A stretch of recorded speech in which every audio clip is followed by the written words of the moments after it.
God is good. All the time. All the time. God is good. Alakpakan po natin ang Panginoon.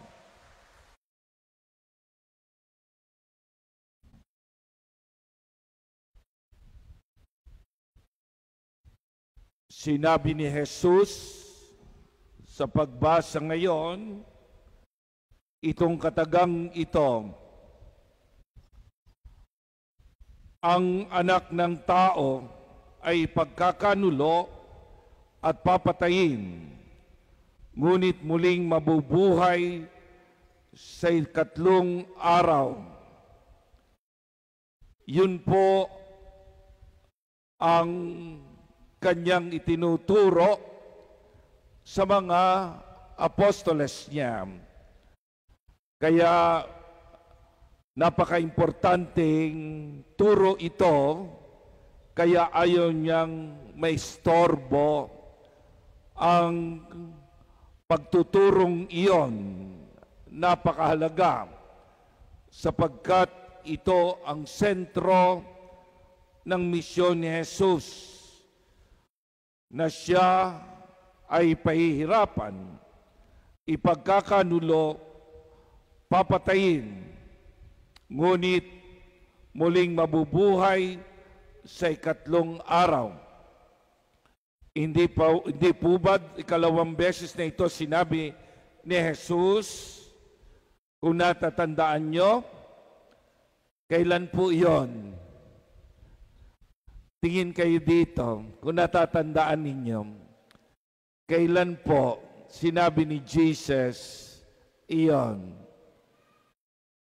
Halos sunod-sunod na araw, patungo o sunod-sunod na linggo, patungo sa aral ni Jesus na ako'y papatayin, ipagkakanulo, at pagkatapos ako'y mabubuhay sa ikatlong araw.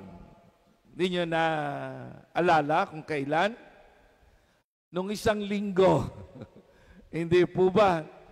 Kaya nga pinagalitan ni Jesus si Pedro. Hindi po ba?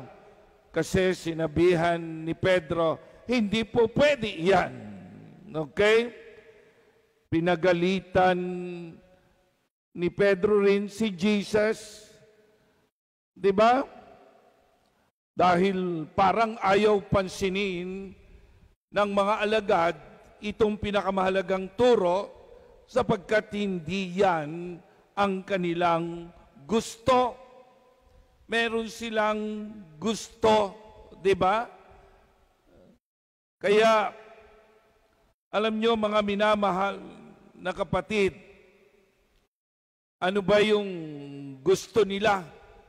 Hindi ba nagbulong-bulungan pa sila? Ayan. Ano yung gusto nila?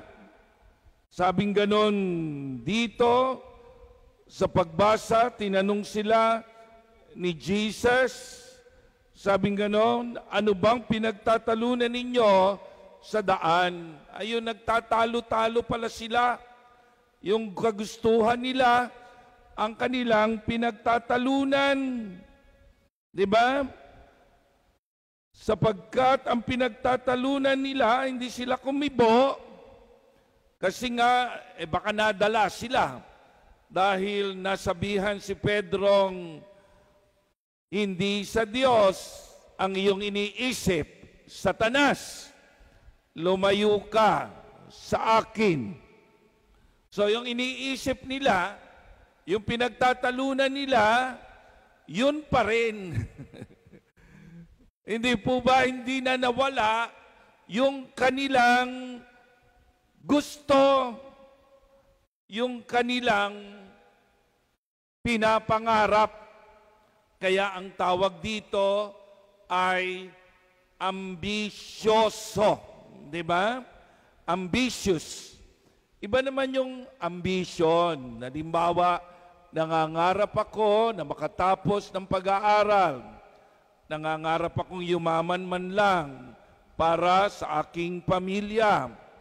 Nangangarap ako na makatapos ng aking pag-aaral para ako'y makatulong sa aking kapwa. Hindi po ba nangangarap akong pumunta sa ibang bansa? Iba yung pangarap sa pagiging ambisyoso. Kaya kung mapapansin mo, ambisyon ang kanilang pinagtatalunan. Dahil doon sa ambisyon na iyon, yung pinakamahalaga ay hindi nila binibigyan ng pansin o kanilang itinatago. Ayaw nilang pag-usapan ano yung pinaka-importante na itinuturo ni Jesus, na siya ay mamamatay, na siya ay pahihirapan. Ito ang kanyang itinuturo kasi napakahalaga ng pagtanggap sa misyon natin. Yung ibibigay natin ang ating buhay, magpapakahirap tayo, hindi dahil tayo'y ambisyoso, hindi po ba? Kundi meron tayong magandang inaasam, makakabuti sa ating pamilya, makakabuti sa ating buhay, makakabuti sa ibang tao. Ang ambisyoso ay masama, di ba? Pag ambisyoso ka, ibig sabihin niyan, may kasamang inggit, may kakaibang tingin sa iba. Hindi po ba? Na ako ay dapat mas mataas kaysa sa iba. Ayoko nang nauungusan ako. Kaya minsan ay ang ganitong pag-uugali ay nagdadala ng kapahamakan sa iyo at sa ibang mga tao. Nagdudulot ng kasalanan sa atin, nauuwi sa mga galit, nauuwi sa mga kompetisyon, di ba? Nauuwi sa mga inggitan. Ito ang sinabi sa ikalawang pagbasa ni Apostol Santiago.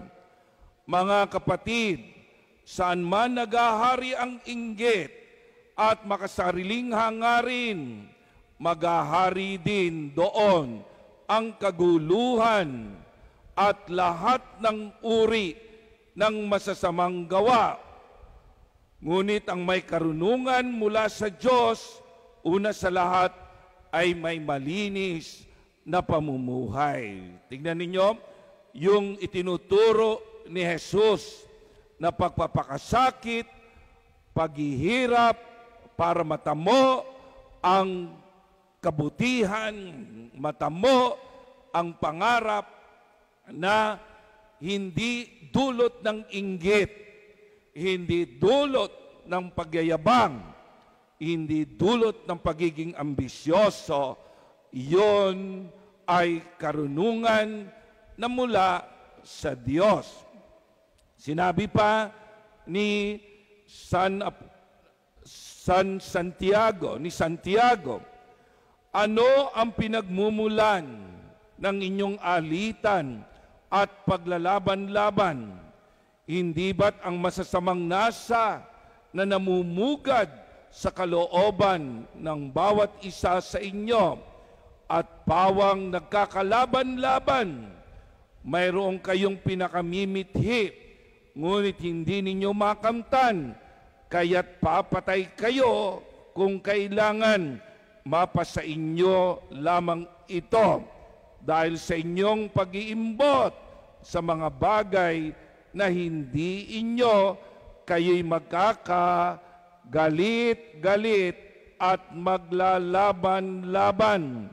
Hindi ninyo makakamtan ang inyong minimithi sapagkat hindi kayo humihingi sa Diyos. Ayun, yung ambisyoso ka, gusto mong kamtin ang mga bagay sa daigdig na ito na walang pagtitiwala sa Diyos. Ang pinagtitiwalaan mo ay ang kinakapitan mong masamang mga pamamaraan at pag-uugali. Kaya nga sabi rito, at humingi man kayo, wala rin kayong matatanggap sapagkat masama ang inyong layunin. Humihingi kayo upang gamitin lamang sa kalayawan. Ang liwanag, no? Kahit hindi na-explain. Diba? Humihingi tayo, minsan humihingi pa rin tayo, batay pa rin sa kalayawan. Kaya hindi binibigay ng Panginoon. Diba? Merong mga ganyan. Panginoon, sana po tumama ako sa loto para makita ng aking mga kapitbahay na ako'y mayaman na. Ayan. Tumama ako sa loto para makapagyabang naman ako. Diba?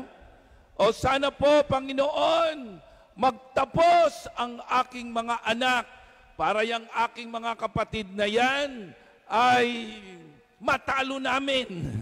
Ayan. Kaya uso ngayon yung mga tarpaulin, di ba? Pag ang anak ay gagraduate, eto na ang mga tarpaulin, palakihan. Ano? So kahit graduate ng teacher, graduate ng simple, maganda naman yon, makagraduate ang iyong anak. Pero kung ang layunin mo ay pasakitan ng iba, pagyabangan ng iba, maungusan ang iba, yan ay masamang pag-uugali. Yabang yan, mahirap yan, matanggal sa tao ang kayabangan. Hindi po ba? Akala mo maganda na yung ginawa mo. Maganda nga, napag-aral mo ang iyong mga anak. Pero ano ang iyong motivation? Di ba? Ano ang motivation mo? Di ba magandang motivation ay para matulungan mo ang iyong anak. Di ba? Minsan yung maling motivasyon ang nasa ating isip, nasa ating puso. Hindi po ba? So, kaya gumawa ng halimbawa si Jesus. Kinuha niya ang bata. Sabi nga, hanggat hindi kayo tumutulad sa batang ito, hindi kayo makakapasok sa kaharian ng Diyos. Ibig sabihin yan, tularan mo ang pagpapakumbaba, yung pagiging defendants ng bata. Ano yung defendants? Diba? Yung bata bakit ba inahantulad? Napansin nyo rito, sabi rito, ang sinumang tumanggap sa maliit na batang tulad nito, alang-alang sa akin, ay tumatanggap sa akin. So pag tinanggap mo yung bata, tumatanggap ka kay Kristo. Okay? Meron pang karugtong, at sino mang tumanggap sa akin, hindi ako kanyang tinatanggap, kundi ang nagsugo sa akin. So tingnan mo, no? Pag tinanggap mo ang bata, tinatanggap mo si Kristo, tinatanggap mo ang Diyos, parang inihantulad ang bata kay Kristo at sa Diyos Ama. Kasi ang turo ni Kristo ay ako'y mamamatay. Ang turo ng Diyos Ama ay pagpapakumbaba, pagbababa ng sarili. Kaya nga ibinaba niya ang kanyang anak dito sa daigdig. At ibinaba ni Jesus ang kanyang sarili sa pagiging alipin. Yun ang turo, hindi pagyayabang, hindi pagmamagaling. Kaya nga sinabi ni Santiago, magpapatayan kayo kapag yan ang inyong pamamaraan, ang inyong ambisyon, ambisyoso. Tingnan mo yung mga bata, pag tinuruan mo yan ng pagiging ambisyoso, makikita mo yan. Meron akong dating pamangkin ng liit-liit. Sabi ng nanay niya, anak, huwag kang kakain ng itlog. Kasi sa test mo, maiitlog ka. Yung bata, kumain ng itlog, nakakuha ng 0 yung bata sa test, pero matalino siya. Pero magmula noon, hindi na siya, hanggang ngayon may asawa na siya, hindi kumakain ng itlog. Kasi nga, sa experience niyang, masisiro siya sa exam. Ayun. Bakit ayaw niya bang ma-experience ang 0 sa exam? Kasi yung nanay niya rin, yung aking hipag, alam niyo po ba, gustong-gustong maungusan yung ibang bata para makilala sila sa eskwelahan. Tingnan mo yung tinuro niya. Yung bata naman ano yan? Mapagkaibigan. Ang bata naman ay mapagmahal. Tayo lang naman ang nagtuturo ng competition. Kapag ikaw ay nagtuturo ng competition at ambition, ikaw na nagtuturo, ikaw talaga ang may pangarap na makita ang iyong pagkaiba, ang iyong pagiging magaling at pagmamagaling. Diba? Yun Kaya, ano yung mga bata ngayon? Pag ganon, nade-depress sila. Kasi, yung mga magulang, kapag hindi nakakuha ng 90 ang bata, with honors or with high honors, galit na galit ang magulang. Kaya ang bata ngayon ay nagiging ambisyoso, yung pinakamaganda, hindi niya na ambisyon. Ano yung pinakamaganda? Maging mapagkaibigan, maging mapagmahal sa kapwa. Ang nasa isip niya na ngayon ay kung paano tataasan ang iba, paano mauungusan ang iba. Yun ang nasa isip niya. Kaya ang dami mga bata ngayon depressed. Ang dami mga bata ngayon ay malungkot at frustrated. Kasi ang mga bata, kapag hindi ko na kayang makipag-competition, ay pababayaan ko na lang yung sarili ko. Ganito na lang ako, total bobo naman ako. Ang gusto niya, makataas. Pag hindi siya makataas, siya ay bobo. Tingnan ninyo, siya hindi matalino. Lalo na, ikukumpara mo yan sa anak mo na pala-aral. Ikukumpara mo yan doon sa pinsan niya. Ikakumpara ng iba sa ibang teacher sa iba. Tumulad ka doon. Pwede ba i-enjoy mo ang pag-aaral? Hindi ka nandiyan dyan para makakuha lang ng medalya. Nandiyan ka para lagutin ang kahirapan. Nandiyan ka para maging maalwan ng buhay pagdating ng araw. Nagsasakripisyo ka para sa iyo at sa iyong mga mahal sa buhay. Hindi ka nakikipag-compete sa iba't ibang mga tao. Di po ba? Ang buhay ay hindi kompetensya. Ang buhay ay hindi ambisyoso. Ang buhay ay maganda. Alam niyo, nung ako ay bata pa, totoo talaga. Kasi sa eskwelahan ng competition, grabe, very steep ang competition. Para akong hindi masaya pag hindi ako nakakakuha ng mataas na grade, no? Kaya ang nangyari, lumalabas ako sa seminary, sabi ko, bobo naman ako eh, hindi ko naman kaya eh. Yung pala, 3 lang kaming naglalaban-laban, bobo pa ako. Yun ang tingin ko sa sarili ko. Hanggat hindi ko nakukuha ang pinakamataas na grade, malungkot ako.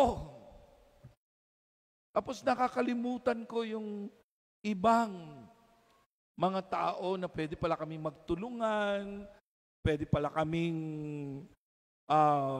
magbigayan, mag-enjoy sa aming pagkakaibigan, sa aming pagiging magkakaklase. Diba?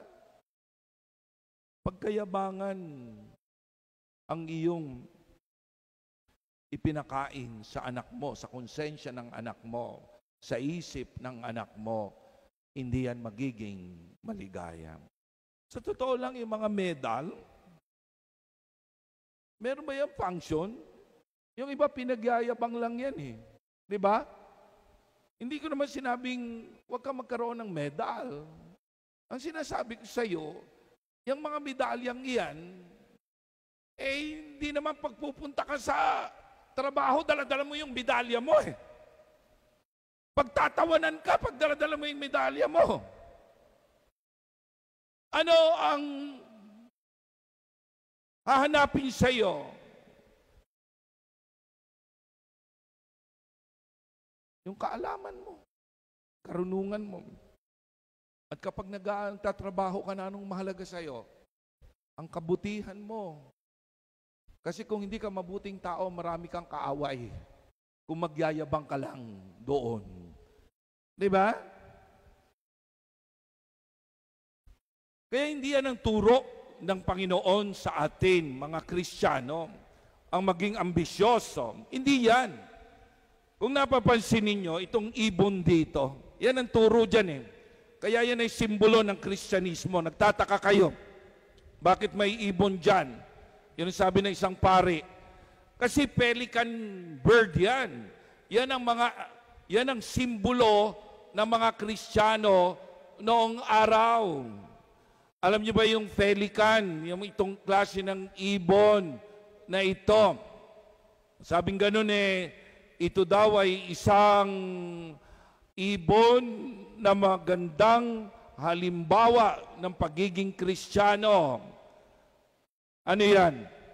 Nakita niyo yung mga anak. Kung wala nang maipakain ang nanay, ano ang ginagawa ng nanay?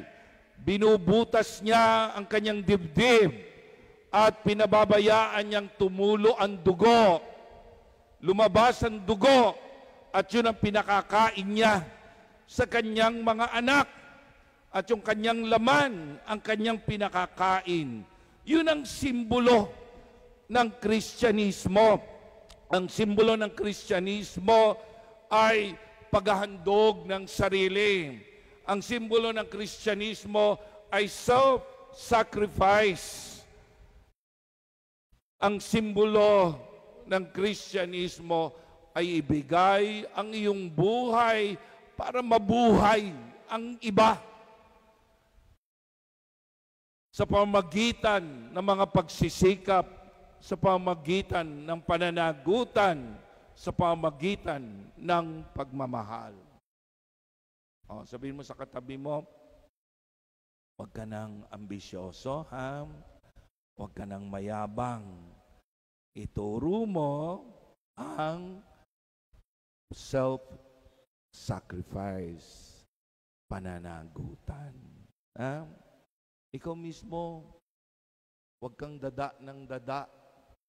Magsakripisyo ka. Di ba? Minsan nga di ba, ang ganda-gandang tignan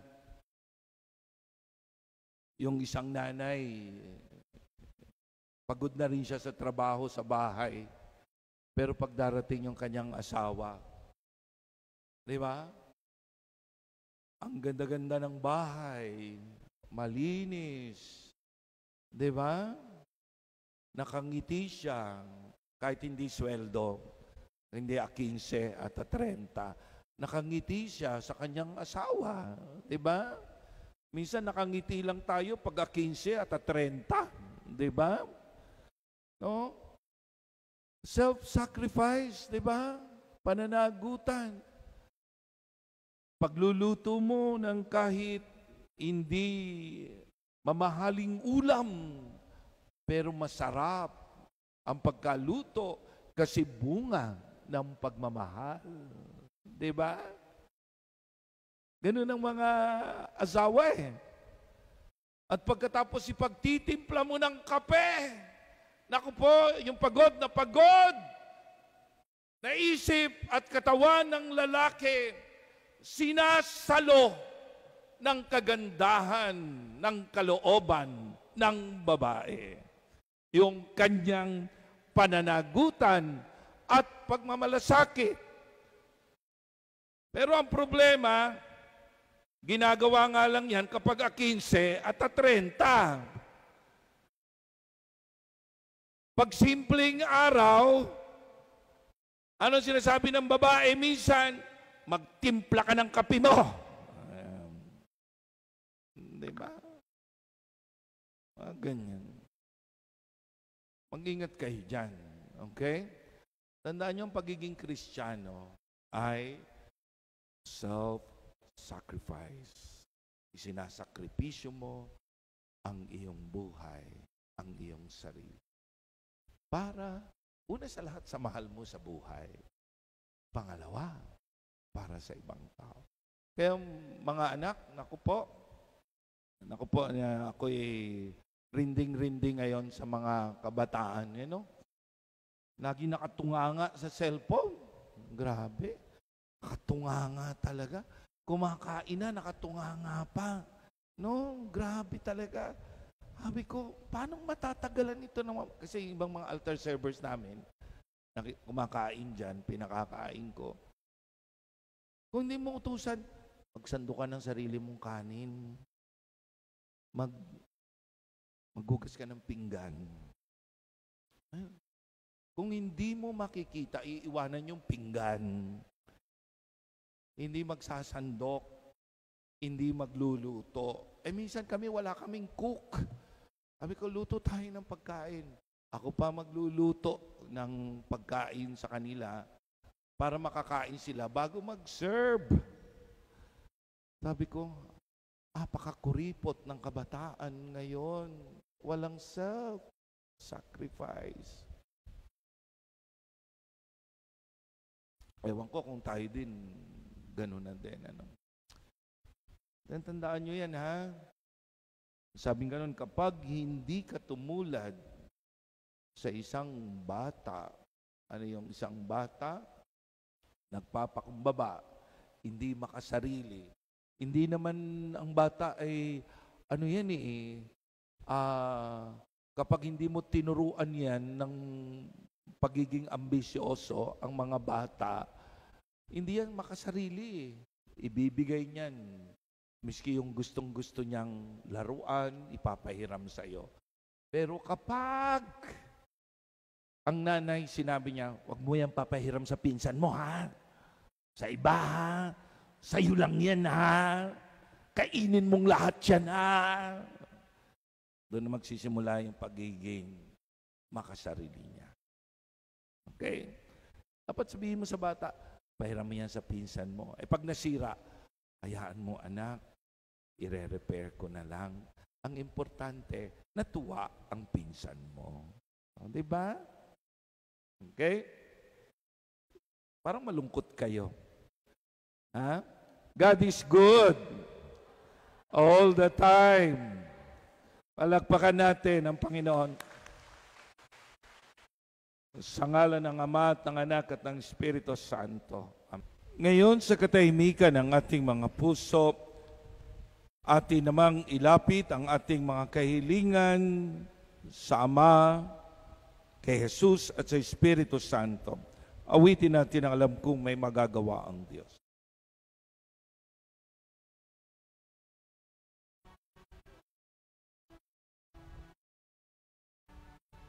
Alam kong may magagawa ang Diyos.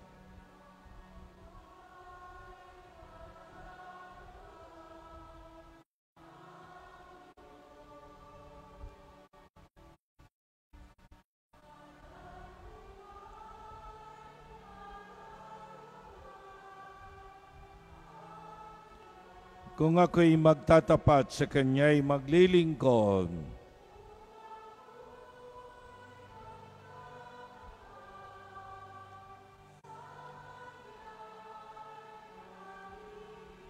alam kong may magagawa ang Diyos. Itaas natin ating mga kamay. Sabihin natin, alam kong diringgin ng Diyos ang samo ko.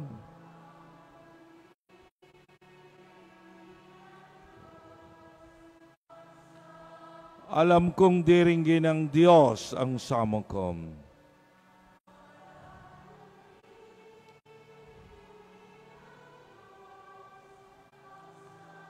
Kung ako'y magtatapat sa Kanya'y maglilingkod,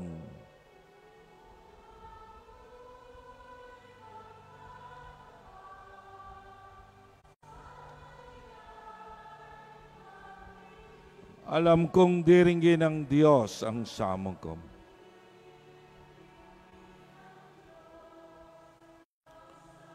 Iham natin ang awitin, ipikit ang mata, damhin ang Diyos. Panginoon naming Diyos, salamat po nakabalik kami sa iyong tahanan. Napakinggan namin ang iyong salita, ng iyong pinakadiwa at aral ngayong araw na ito ay ibigay ang aming sarili bilang sakripisyo at pananagutan. Patawarin mo kami kung kami ay naging madamot sa aming kapwa, madamot sa pagkilos, madamot sa panahon, madamot sa mga kakayanan, sa ugaling maganda.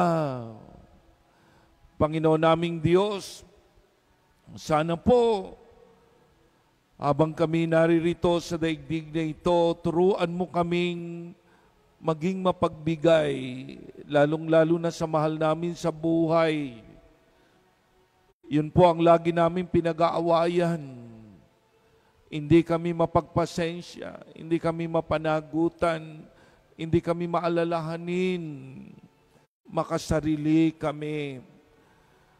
Panginoon, gibain mo ang ganitong pag-uugali, ang ganitong pagkatao namin. Palitan mo ng mabuting asal, ng kabaitan, ng kasipagan, ng pag-aaruga, ng pagmamahal, lalong-lalo na sa mahal namin sa buhay. Patawarin sana kami ng aming mga asawa, ng kasama namin sa buhay, sapagkat kami ay nanatiling walang pakialam. Patawad. Patawarin sana kami ng aming mga magulang sa aming pag-uugali na parang walang iniintindi kundi ang aming sarili lamang. Patawarin mo kami, Panginoon. Patawarin mo kami kung hindi kami kumikilos ng katulad mo. Patawad. At ngayong umaga, itinataas namin ang aming mga pangangailangan, ang aming mga problema, lalong-lalo na sa pamilya. Alam mo ang aming problema, Panginoon, kung financial man ito, kung pag-aaway man ito, di pagkakaintindihan. Alam namin may solusyon ito. May solusyon. Kaya mo kami pinapunta dito. Tulungan mo kami, samahan mo kami. Pinagdarasal namin ang mga may sakit. Itinataas namin sila sa banal na misang ito. At yung mga papahira ng banal na langis, Panginoon, tunawin mo ng iyong awa at pag-ibig at kapangyarihan ang pinanggagalingan ng kanilang karamdaman. Salamat po, Panginoon. Alleluia, alleluia.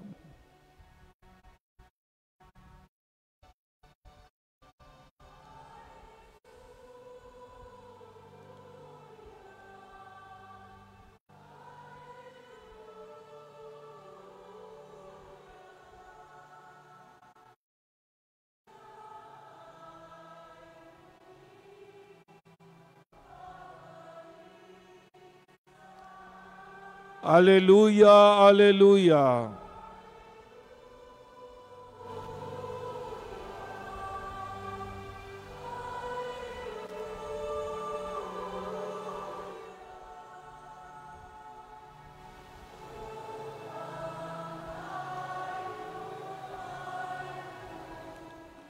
Sabihin mo sa katabi mo, merong magandang mangyayari sa iyo.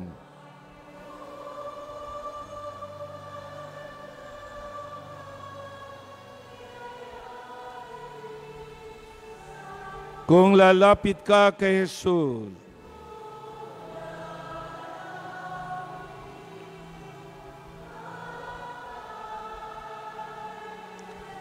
sabihin mo, merong magandang mangyayari sa iyo.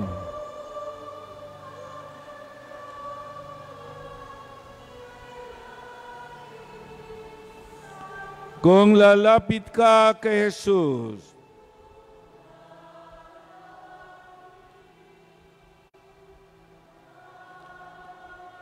salamat po, Panginoon, at ang lahat ng aming iniling ay inihiling namin sa pamamagitan ng iyong anak na nag-alay ng buhay para sa amin. Amen.